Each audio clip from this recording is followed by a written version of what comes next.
À chaque fois que tu viens ou que j'y vais, c'est la même chanson. Peu importe où on se retrouve. À chaque fois, je glisse un tcholek en cachette pour toi dans ma valise. Et à chaque fois, avec ton regard reconnaissant, tu me demandes « Mais comment elle fait ?» Alors tôt ou tard, je me suis dit que j'allais devoir te le dire. J'ai même songé à t'envoyer la recette, les œufs, la farine, le beurre. Mais je me suis dit que ça n'aurait pas été très honnête. Du coup, j'ai préféré te raconter sa véritable petite histoire. En arménien, le tcholek est un gâteau traditionnel que l'on fait pour Pâques. Eh oui, c'est juste l'histoire d'une brioche tressée, légèrement sucrée. A priori, rien d'extraordinaire. C'est une tradition dont l'âge m'échappe. Les experts évoquent le XVIIe siècle, d'autres avancent une date antérieure. Mais en ce qui me concerne, cette histoire remonte au 22 mai 1934, à Beyrouth, au Liban.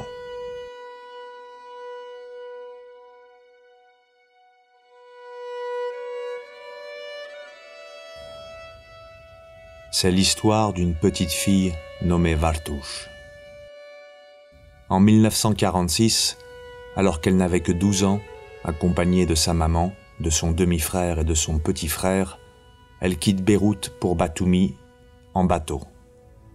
Arrivés à Batoumi, ils prendront un train de bétail, pour rejoindre Yerevan, capitale de l'Arménie soviétique.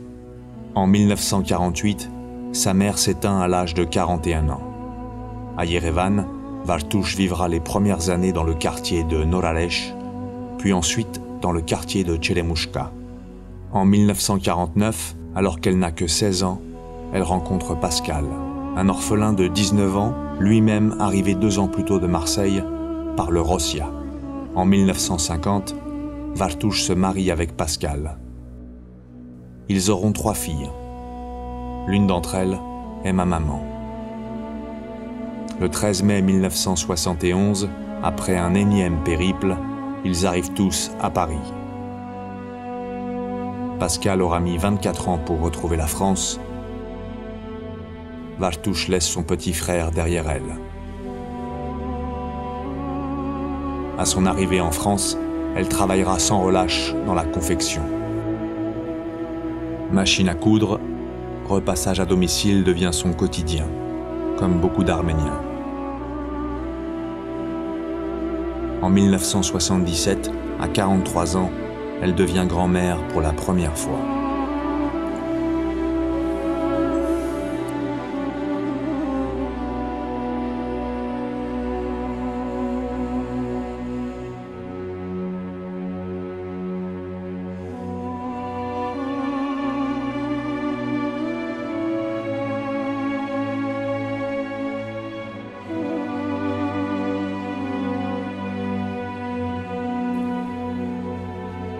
Toute mon enfance a été bercée par ce parfum délicieux du tcholek juste sorti du four. Il suffisait juste que la porte de la cuisine s'entr'ouvre pour que nos papilles gustatives succombent. C'était tellement doux. Rien qu'avec l'odeur, nous grossissions.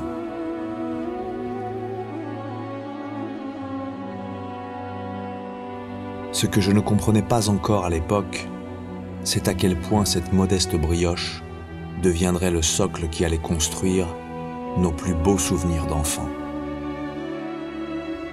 Il a accompagné nos premiers 4 heures à l'école, nos pique-niques les plus ensoleillés, nos repas du dimanche inoubliables.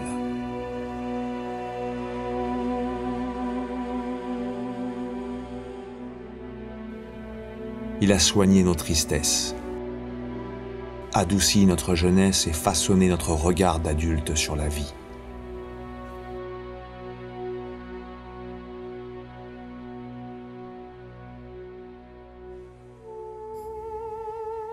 Et cette interrogation qui, tel un coup de tonnerre, perfore ma mémoire. Combien de nuits de labeur il lui aura fallu pour nous offrir toutes ces journées de bonheur?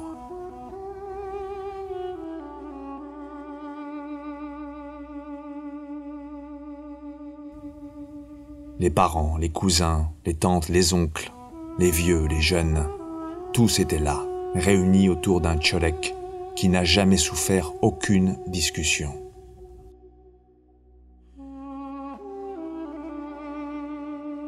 Avec les années, j'ai même réalisé que les différentes générations trouvaient toujours un prétexte farfelu, une fausse raison de converger, dès lors que Vartush dressait son irrésistible tcholek au milieu de la table.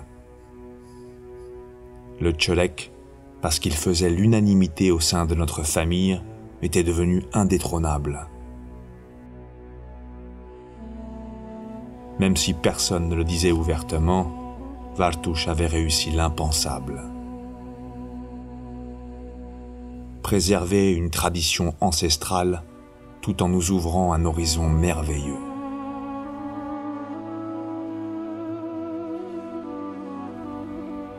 Même si je l'ai compris bien tardivement, elle nous a légué le plus bel enseignement qui soit.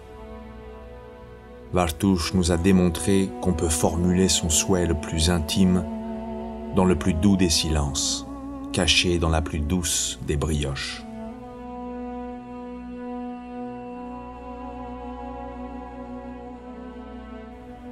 Mémé, comme nous l'appelons tous, avait compris bien avant tout le monde que tout se jouait autour de la table. Absolument tout. Les grands-mères comprennent l'intérêt général mieux que quiconque. Les histoires nous racontent souvent que les héros sont les grands-pères. Sans l'ombre d'un doute, c'est ma grand-mère qui a édifié la colonne vertébrale de cette œuvre merveilleuse qu'on appelle la famille.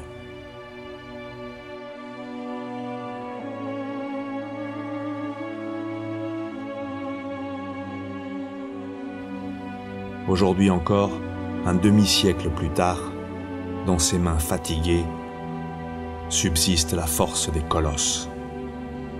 Son dos se courbe chaque année davantage, mais ne cède pas. Dans son regard, il y a le miracle de ceux qui ont survécu. Voilà, messieurs, dames. J'ai préparé pour mes petits-enfants. Dans ses sourires, il y a la certitude que tout cela valait bien la peine. Dans ses tcholeks, il y a tout ce que elle a perdu et tout ce que toi, tu y retrouves.